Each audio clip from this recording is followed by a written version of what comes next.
सो hey guys, स्वागत है आप सभी का एक और नई वीडियो में। आज मैं आप सभी के लिए एक बार फिर से लेकर आ गया हूँ कुछ बेहद ही खौफनाक और सच्ची डरावनी कहानियाँ लेकर। अगर आप मेरे इस चैनल पर नए हो तो मेक श्योर कि आप इसे सब्सक्राइब कर दो ताकि आने वाले वीडियोस के नोटिफिकेशन सबसे पहले आपको मिल जाएं। इसके अलावा अगर आपको अपने साथ घटी कोई घटना मुझे बतानी हो तो आप उसे भेज सकते हो स्क्रीन पर दिख रही मेरी इंस्टाग्राम आईडी या फिर मेरे व्हाट्सएप नंबर के ज़रिए। आपकी स्टोरी सुनाने में मुझे बहुत ही खुशी होगी। इसी के साथ हम बढ़ते हैं आज की अपनी फर्स्ट स्टोरी की तरफ।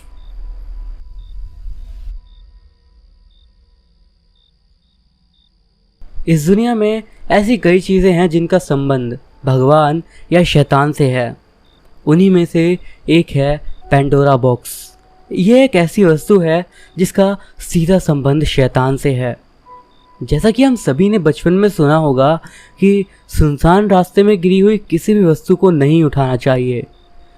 ये कहानी है लद्दाख में रहने वाले एक गरीब बच्चे की, जो दिन भर कूड़े करकट में पड़ा रहकर उपयोग की कोई वस्तु ढूंढता था और जो कुछ मिलता उससे अपने खाने का इंतज़ाम करता था।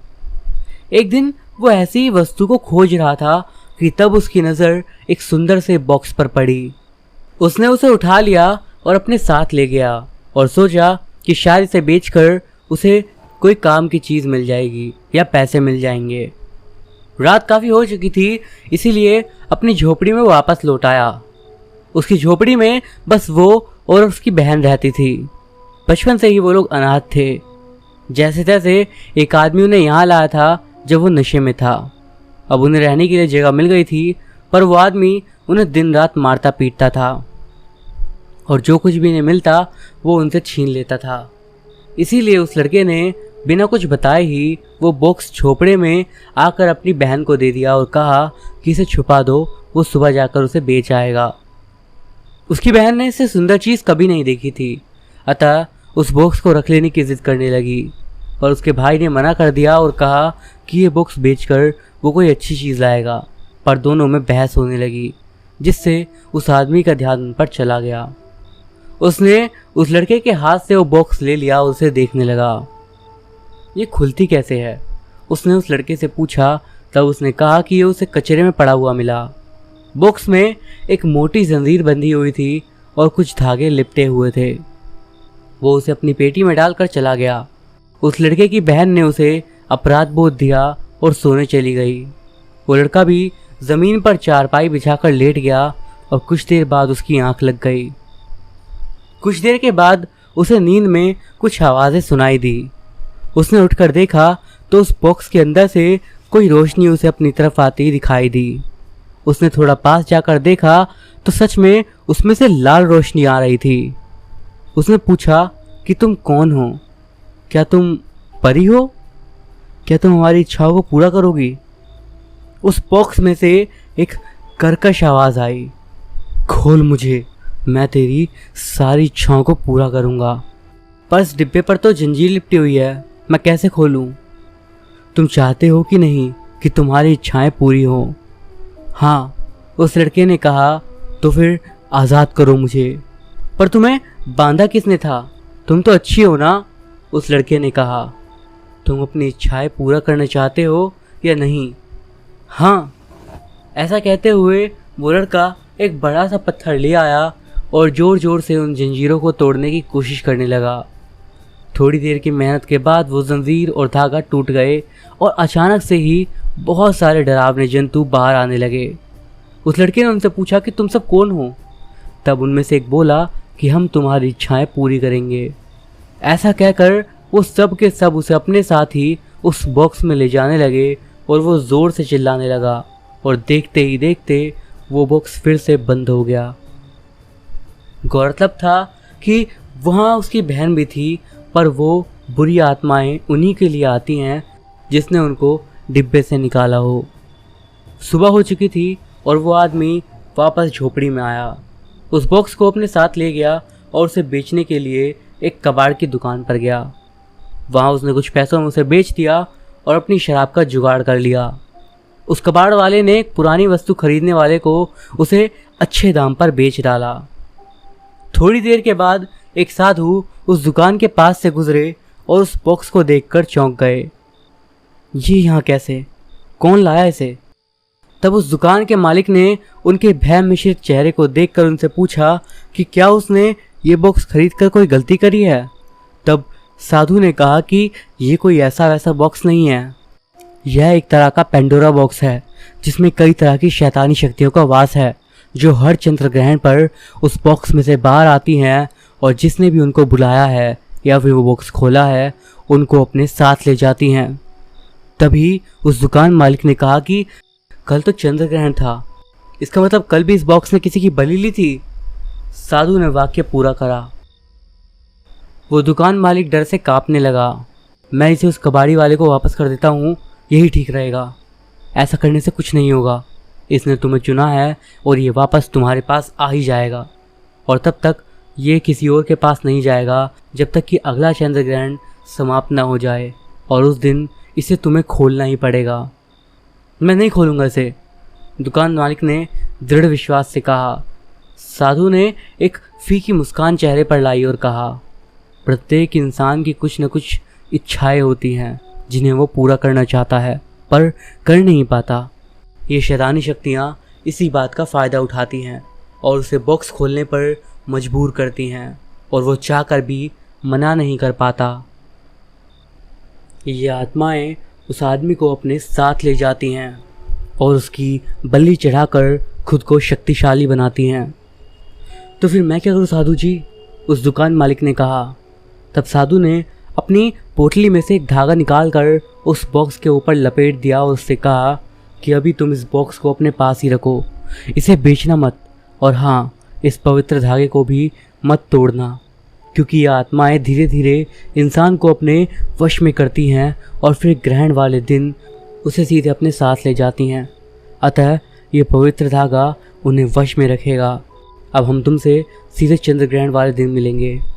ऐसा कहकर वो साधु वहाँ से चले गए। चूँकि अब दुकान मालिक ने अपना सर ओखली में डाल ही दिया था तो मूसल से क्या करना, वही स्थिति आ चुकी थी उसके लिए। इसीलिए वो चुपचाप उस बॉक्स को लेकर अपने घर चला गया, क्योंकि उस बॉक्स को दुकान पर रखना खतरनाक हो सकता था। घर पर वो और उसकी पत्नी ही रहते थे। ऐश्वर्य संपन्न होने के बावजूद उसकी पत्नी की कोई संतान नहीं थी, अतः इसी बात से वो दोनों बहुत दुखी थे। और अब ये बॉक्स, ऐसा सोचते हुए वो अपने घर पहुँचे और उस बॉक्स को उन्होंने भगवान कक्ष के बगल में रख दिया और अपनी पत्नी को सख्त हिदायत दी कि इस बॉक्स को बिल्कुल भी हाथ ना लगाए। उनकी पत्नी ने उनसे कोई सवाल जवाब नहीं करा और अब वे दोनों खाना ख़त्म करके सोने चले गए। 2 सप्ताह तक सब कुछ ऐसे ही चलता रहा और वो दोनों भी उस बॉक्स के बारे में भूल गए थे। सब कुछ सामान्य था, पर हर रोज़ कुछ छिपकलियाँ उस बॉक्स के आसपास मरी हुई मिलती, और रोज़ रोज़ इस तरह होता देखकर उनकी पत्नी भी चिंतित हो गई कि कहीं कुछ अपशगुन तो नहीं। तब उनके ध्यान में आया कि जब से ये बॉक्स उनके घर में आया है तभी से ऐसा हो रहा है, यानी कि इस बॉक्स का इन घटनाओं से कुछ तो संबंध है। मैं आज ही इसके बारे में बात करूंगी, कहकर उन्होंने वो जगह नौकर से साफ करवा दी। दिन भर उनके मन में केवल उस बॉक्स का ख्याल आता रहा कि आखिर उस बॉक्स में ऐसा क्या है। रात को जब उनके पति वापस आए तब उन्होंने सारा वृत्तांत सुनाया और उनसे पूछा कि आखिर इस बॉक्स के अंदर ऐसा क्या है और उस पर वो पवित्र धागा क्यों बना हुआ है।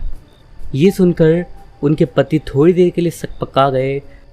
फिर उन्होंने स्थिति को संभालते हुए कहा, ये उनका नहीं है, उनके एक मित्र का है।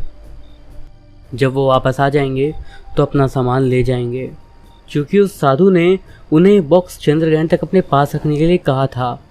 इसके अलावा बोलने के लिए उनके पास कुछ ना था। सो उस दुकान मालिक को अपनी पत्नी को ये मनगढ़ंत कहानी सुनानी पड़ी, क्योंकि 2 महीने के बाद चंद्रग्रहण था और उन्हें तब तक किसी भी तरह उस बॉक्स को नहीं खोलना था। ये कहानी सुनकर किसी तरह उनकी पत्नी शांत हो गई, पर उन्हें न जाने क्यों उस बॉक्स को खोलने की तीव्र इच्छा हो रही थी कि आखिर इस सुंदर से दिखने वाले बॉक्स के अंदर ऐसा क्या है और इसके ऊपर ये धागा क्यों बंधा हुआ है। धीरे धीरे 1.5 महीना बीत गया, पर उनकी पत्नी के मन से अब भी वो बात निकली नहीं थी। एक रात वो अचानक से उठी और उस बॉक्स को छुप कर देखने लगी। समय यही कोई रात के 2:30 बजे के आसपास का था। करीब आधा घंटा इंतजार करने के बाद जब वो जाने लगी तभी उन्हें किसी तरह की रोशनी का आभास हुआ। उन्होंने तुरंत पीछे मुड़कर देखा तो उस बॉक्स से हल्की सी लाल रोशनी निकल रही थी। वो तुरंत सोफे के पीछे जाकर छुप गई और उन्होंने देखा कि कमरे की सारी छिपकलियां उस बॉक्स के पास खींची चली जा रही थी और देखते ही देखते मरने लगी थी। क्योंकि उस बॉक्स को ऊर्जा चाहिए होती थी, अतः ऊर्जा का आसपास कोई साधन ना मिलने के कारण रात के वक्त उसे जो भी जीवित जंतु मिलता वो उसकी ऊर्जा को सोख लेता और पवित्र धागा होने की वजह से वो बॉक्स इंसानों पर भी अपना प्रभाव नहीं डाल पाता था। ये सब देखकर दुकानदार की पत्नी के होश उड़ गए और वो किसी भी तरह उस बॉक्स को वापस उसके मालिक के पास पहुंचाना चाहती थी।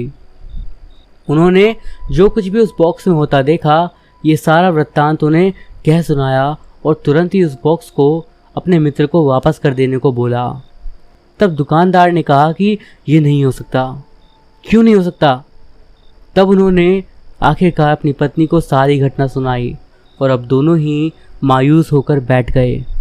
अब दोनों केवल इंतज़ार ही कर सकते थे। अब चंद्रग्रहण होने में केवल 2 सप्ताह रह गए थे। अभी उनके घर उनके चाचा चाची आ गए।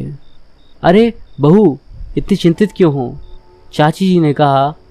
कुछ नहीं छोटी माँ, बस थोड़ी तैयारी में बिजी थी आप लोगों के स्वागत के लिए। अरे हम कोई मेहमान हैं क्या जो हमारा स्वागत करोगे? चाचा जी मुस्कुरा कर बोले। इससे प्रभा के चेहरे पर भी फीकी सी मुस्कान आ गई। प्रभा दुकानदार की पत्नी का नाम था। वो कुछ नहीं बोली और पूजा की तैयारी करने लगी। पूजा कक्ष में जाते ही प्रभा का ध्यान पास रखे उस बॉक्स पर गया। रात में तो वो उस ओर जाती ही नहीं थी। ये तो दिन का वक्त था, इसलिए वो चली गई और उन्हें उस पवित्र धागे पर भी विश्वास था जो उस बॉक्स में बंधा हुआ था। वो पूजा की सारी सामग्री लेकर घर से बाहर निकली और तभी उन्हें ख्याल आया कि वो भगवान के तिलक के लिए तो कुछ लाई ही नहीं, पर अब वो कार में बैठ चुकी थी। अतः प्रभा ने चाची जी को आवाज़ दी कि वह भगवान के तिलक की सामग्री अवश्य ले आएं। चाची जी पूजा कक्ष में पहुंचकर इधर उधर देखने लगी और कुछ देर बाद प्रभा बोली, मिला? नहीं, चाची जी बोली और तभी उनका ध्यान गया उस बॉक्स के ऊपर। कहीं इसके अंदर तो नहीं, उन्होंने अपने आप से कहा। चाची जी को वो बॉक्स बहुत जाना पहचाना सा लगा। तभी प्रभा ने फिर आवाज़ लगाई और अब की बार चाची जी ने वो पवित्र धागा एक ही झटके में खोल दिया और उस धागे के खुलते ही उस बॉक्स से लाल रोशनी निकलने लगी और उसमें से एक कर्कश आवाज़ आई। प्रज्ञा, हमें तुम्हारा ही इंतज़ार था। क्यों हमें कूड़े के ढेर में छोड़कर चली गई? हम कब से तुम्हारा इंतज़ार कर रहे थे। हमें पता था कि तुम यहाँ ज़रूर आओगी। तुमने जो उस साधु की मदद से हमें इस बॉक्स में कैद किया था, उसकी सज़ा तुम्हें ज़रूर मिलेगी।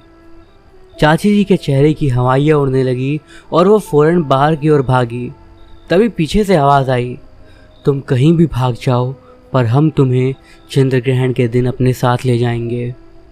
चाची जी फ़ौरन कार के पास पहुंची और झट से अंदर बैठी और प्रभा से बोली, तुरंत मंदिर चलो। पर चाची और तिलक की सामग्री, मुझे तुमसे उस बॉक्स के बारे में कुछ पूछना है। अब की बार प्रभा कुछ नहीं बोली। चलो ड्राइवर, प्रभा ने कहा। कुछ देर आने के बाद प्रभा की चाची ने उससे पूछा, वो पेंडोरा बॉक्स तुम्हारे पास कैसे आया? Pandora box? प्रभा ने हैरानी के साथ पूछा। हाँ, पेंडोरा बॉक्स, उसे यही कहते हैं। वो शैतानों का पिटारा है। उसके ज़रिए अपनी दुनिया से वो हमारी दुनिया में आ सकते हैं और जिसने उसे खोला उसे अपने साथ ले जा भी सकते हैं। तब प्रभा ने शुरू से लेकर अब तक की सारी घटना चाची जी को सुना दी और उनसे पूछा कि आखिर आप इस बॉक्स के बारे में इतना कुछ कैसे जानती हो। तब चाची जी ने प्रभा से कहा कि ये बॉक्स उन्हें अपने दादाजी के एंटीक कलेक्शन में मिला था। उन्हें ये बॉक्स किसी पुराने खंडहर में मिला था। उन्हें ये बहुत पसंद था तो अपने साथ इसे घर ले आए। पर उस बॉक्स के घर में आने के कुछ दिनों बाद ही चंद्र ग्रहण के दिन दादाजी गायब हो गए। बहुत ढूंढने पर भी वो कहीं नहीं मिले। खैर, कुछ दिनों के बाद जब घर की सफाई के वक्त मुझे ये बॉक्स मिला तो मैं भी इसे अपने साथ ले आई।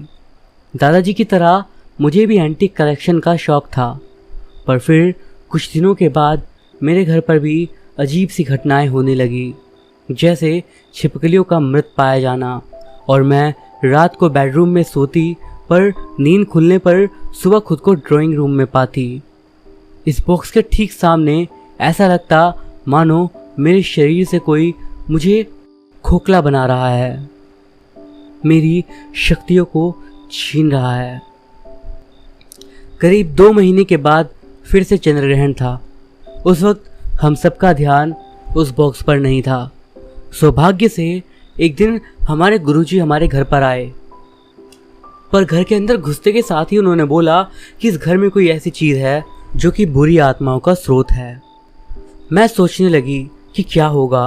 तभी मुझे उस बॉक्स का ख्याल आया और मैंने गुरुजी के सामने वो बॉक्स लाकर रख दिया। वो भड़क कर बोले, ये तुम्हारे पास कैसा आया? मैं लाई, प्रज्ञा ने कहा। तुम जानती भी हो ये क्या है?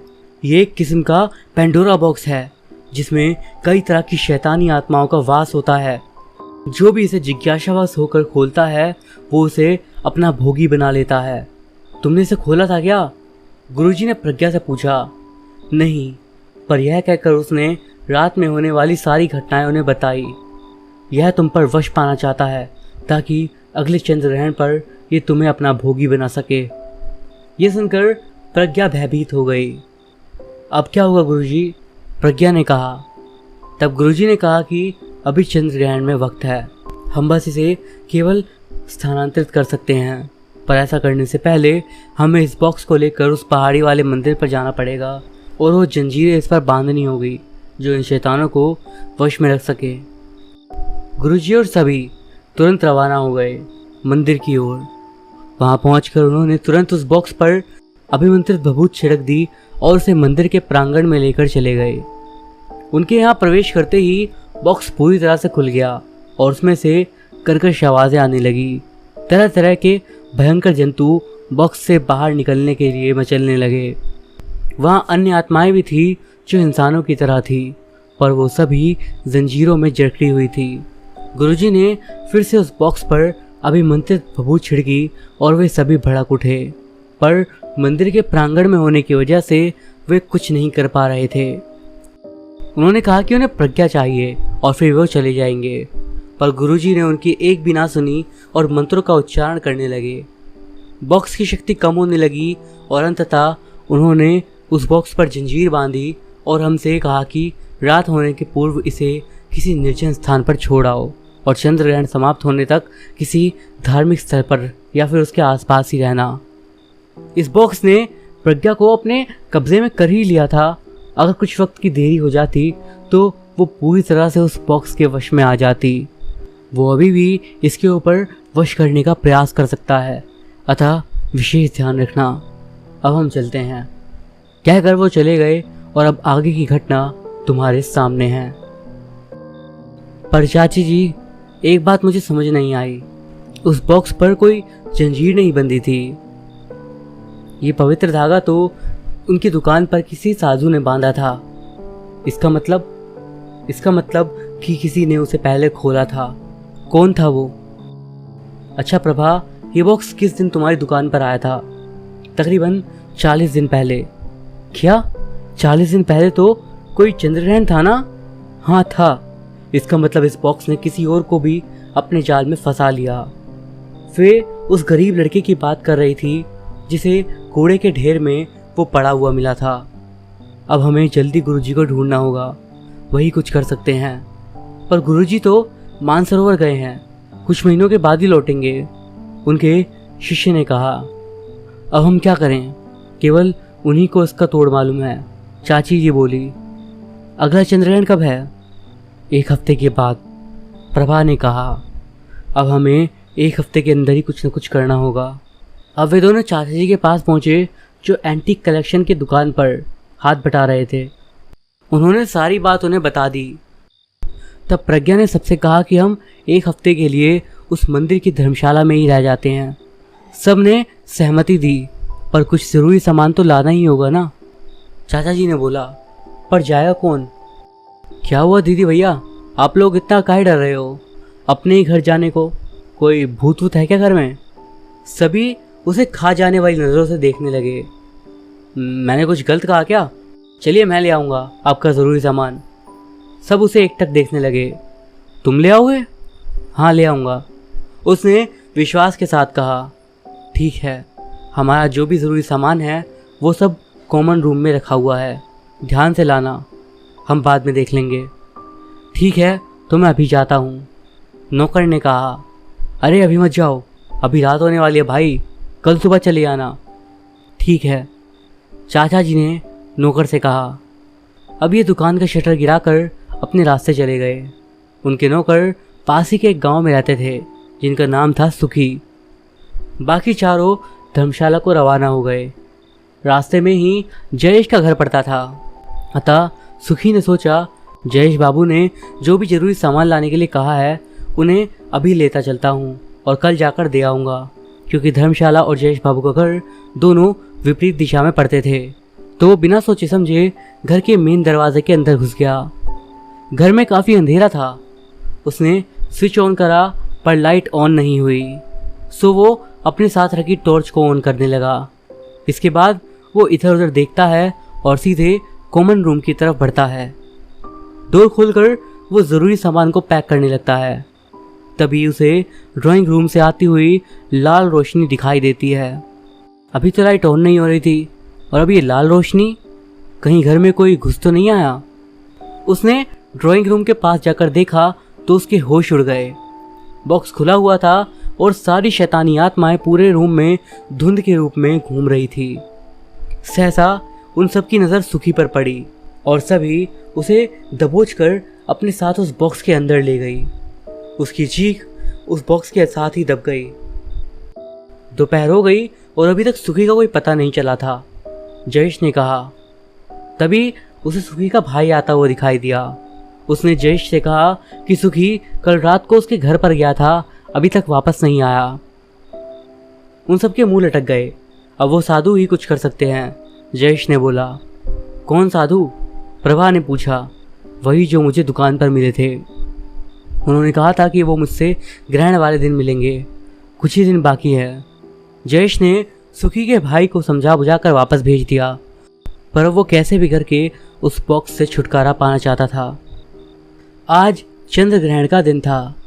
जयेश सुबह से दुकान पर बैठा साधु का इंतज़ार कर रहा था। दोपहर हो चली थी पर वो नहीं आए। वो सोच ही रहा था कि तभी वो साधु प्रकट हो गए। उनके साथ एक लड़की भी थी और वो उससे बोले, मुझे अपने घर ले चलो। आइए साधु जी। वो जब जयेश के घर पहुँचे तो संध्या हो चुकी थी। द्वार पर पहुँचते ही साधु नीचे उतरे और अभिमंत्रित भभूत छिड़कने लगे और कहा कि आगे हम जाएंगे।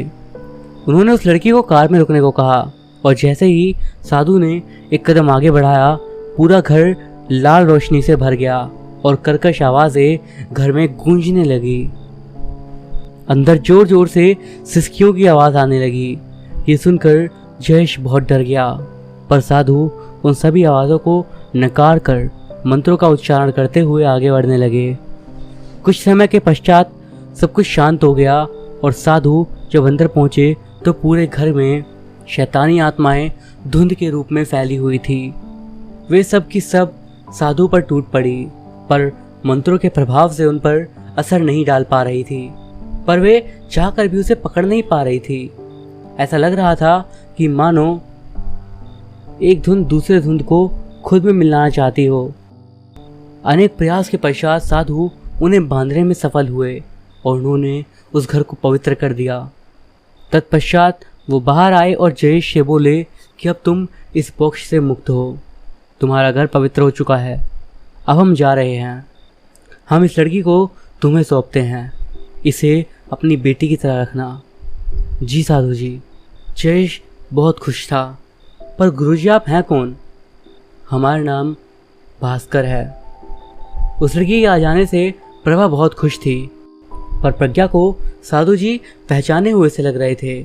उन्होंने जयेश के चाचा जी से जब ये बात कही तो उन्होंने कहा कि ये तो हमारे गुरुजी का नाम है, जो पहले भी इस समस्या से हमें निजात दिला चुके हैं, पर वो तो मानसरोवर गए हैं और अभी तक लौटे नहीं हैं। जब उन्होंने मठ में जाकर पूछा तो उनके शिष्यों ने बताया कि उन्होंने तो निर्वाण ले लिया मानसरोवर में 15 दिन पहले। तो फिर वो कौन थे? उन्होंने मुझे भी उस बॉक्स से बचाया था और अपने मठ ले गए थे, वो लड़की बोली। मैंने उन्हें पूरी बात बताई। तब उन्होंने कहा कि हम अभी मानसरोवर जा रहे हैं और आने के बाद सब ठीक कर देंगे।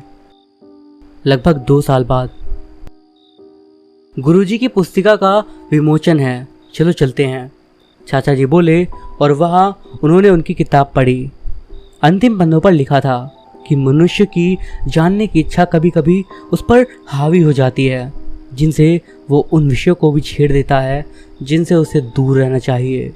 जब तक वे बंद हैं तब तक उसके जीने की उम्मीद है, सकारात्मकता है।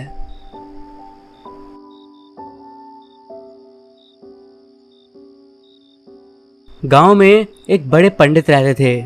उन्हें मंत्र विद्या में काफ़ी सिद्धि प्राप्त थी। पंडित जी थे तो काफ़ी अच्छे स्वभाव के और लोगों की मदद भी कर दिया करते थे। लोगों के घर पूजा करने के साथ साथ वो प्रेत बाधा को भी दूर करते थे। लोगों की अपार श्रद्धा थी पंडित जी की शक्तियों में। पंडित जी वैसे तो बहुत खुशमिजाज थे, पर उनको बस एक ही दुख था, वो ये कि उनकी कभी शादी नहीं हुई थी। शादी नहीं हुई थी तो बच्चे भी नहीं थे, और पंडित जी की एक बीमारी थी, वो थी उनकी सनक। अगर किसी चीज़ की सनक पंडित जी को लग गई तो समझो उसका पूरा होना तय है। अरे बिरजू, कल तो अपने मनसुख की शादी है, मोहन ने पंडित जी को सुनाते हुए कहा। पंडित जी गांव के चबूतरे पर आराम फरमा रहे थे। हाँ रे मनसुखा, गांव के सभी मर्दों की शादी हो गई है, पर अपने पंडित जी बेचारे कुंवारे हैं, बिरजू ने ताना मारते हुए कहा। ये लोग कई बार पंडित जी को तंग करने पंडित जी के पास पहुंच जाते थे।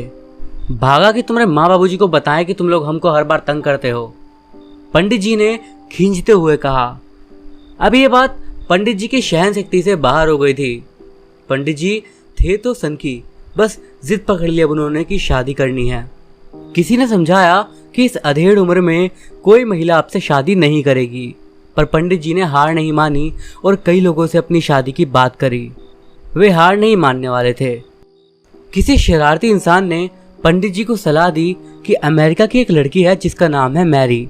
अगर उसे सच्चे दिल से रात के 3 बजे आईने में देखकर ब्लडी मैरी का नाम लेके बुलाया जाए तो वो आती है और आपकी बातें भी मानती है। अगर ब्लडी मैरी बोलने पर नहीं आए तो अमेरिका में एक मंत्र है, वो बोलिएगा। वो मंत्र है, ब्लडी मैरी तुम्हारा बच्चा मेरे पास है। पंडित जी ने पूछा कि वो लड़की कौन है और उनका बच्चा भी है, तो शरारती इंसान ने बताया कि वो परी है और ये उसे बुलाने का मंत्र है, वो अभी कुंवारी है। ये सुनकर पंडित जी विदेशी लड़की से शादी के सपने देखने लगे और उसकी खूबसूरती के बारे में सोचने लगे। अब उन पर रात का इंतजार नहीं हो पा रहा था। पंडित जी के पास आईना नहीं था, क्योंकि उन्हें कभी अपना चेहरा देखने की जरूरत ही नहीं पड़ी। सिर पर नाम मात्र के बाल थे जिन्हें कंघी करने की जरूरत कभी नहीं पड़ती थी। अपने एक पड़ोसी महिला से आईना वो उधार लेकर आए।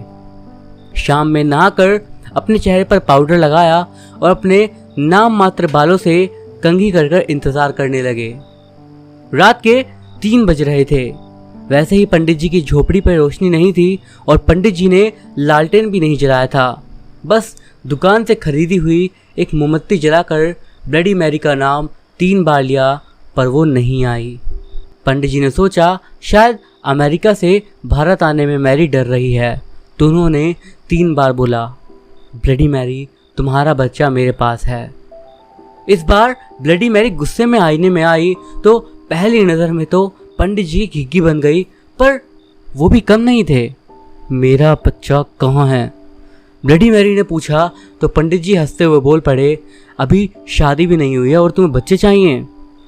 ब्लडी मैरी के साथ ऐसी पहली घटना थी जब कोई निडर होकर उसको जवाब दे रहा था। मेरा बच्चा कहाँ है?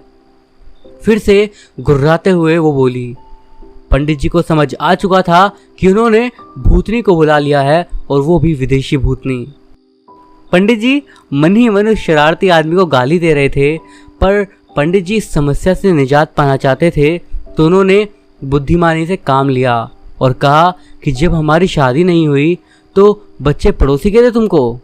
अब तक ब्लडी मैरी अपना आपा खो चुकी थी और पंडित जी उसका 100वां शिकार थे। ब्लडी मैरी आज शतक होने पर खुश थी, पर वो शेर थी तो पंडित जी भी 1.25 शेर। पंडित जी ने अपनी पूरी मंत्र शक्ति का प्रयोग करा और ब्लडी मैरी को आईने में कैद कर दिया। अब पलड़ा पंडित जी का भारी था। पंडित जी ने कहा कि अब या तो मेरी शादी करवाओ या फंसी रहो इस आईने में।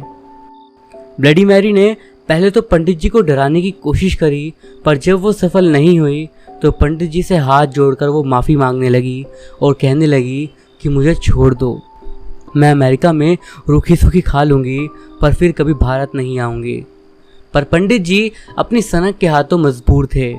सुबह पंडित जी सबसे पहले शरारती आदमी के पास पहुँचे और उसे शराब देकर दंड देने की बात करी, पर उस आदमी के बार बार माफ़ी मांगने पर पंडित जी का दिल पसीज गया और उन्होंने उसको माफ़ कर दिया। पंडित जी की झोपड़ी में कोई ताला नहीं था, क्योंकि उनकी झोपड़ी में चोरी करने लायक कोई सामान ही नहीं था। जब से पंडित जी आईना ले गए थे, तब से पड़ोसी औरत ने अपनी खूबसूरती को नहीं निहारा था। पड़ोसी औरत आई और अपना आईना ले गई, पर उसके साथ ये दिक्कत हो गई कि जब भी वो अपना चेहरा देखने के लिए आईने में देखती तो उसे ब्लडी मैरी दिखती। वो डर गई थी और जब उसका पति घर आया तो उसने पति को सारी बात बताई। पति ने जब आईने में अपनी पत्नी को देखा तो वो डर गया और सोचा कि शायद पंडित जी ने किसी आत्मा को मंत्र से कैद कर रखा है, तो उसने पंडित जी के पास जाकर सारी बात बताई। पंडित जी ने रात की सारी घटना बताई और आईना वापस करने को कहा। पति ये तो जानता था कि अगर पंडित जी ने मैरी को आईने में कैद किया है तो किसी को नुकसान नहीं पहुंचा सकती। पति ने ये सोचकर आईना वापस नहीं करा कि अब उसकी पत्नी बार बार उससे अपनी खूबसूरती की तारीफ नहीं करवाएगी। वो औरत अब परेशान हो गई थी, क्योंकि अब उसका पति भी उसे चुड़ैल कहकर संबोधित कर रहा था। वो कुछ भी नहीं कर पा रही थी, क्योंकि आईना भी उसके पति का साथ दे रहा था। एक दिन गुस्से में उस औरत ने वो आईना तोड़ दिया और अब ब्लडी मैरी आज़ाद थी। इसके बाद उसने कसम खा ली कि वो कभी भी भारत आकर किसी से पंगा नहीं लेगी। अब वो औरत खुश थी, क्योंकि अब वो आईने के अंदर अपना खूबसूरत चेहरा देख सकती थी। पति उदास था, क्योंकि उसे अब बार बार फिर से अपनी पत्नी की तारीफ करनी पड़ती थी। सबसे ज़्यादा उदास तो पंडित जी थे, क्योंकि उनका शादी करने का सपना टूट गया था।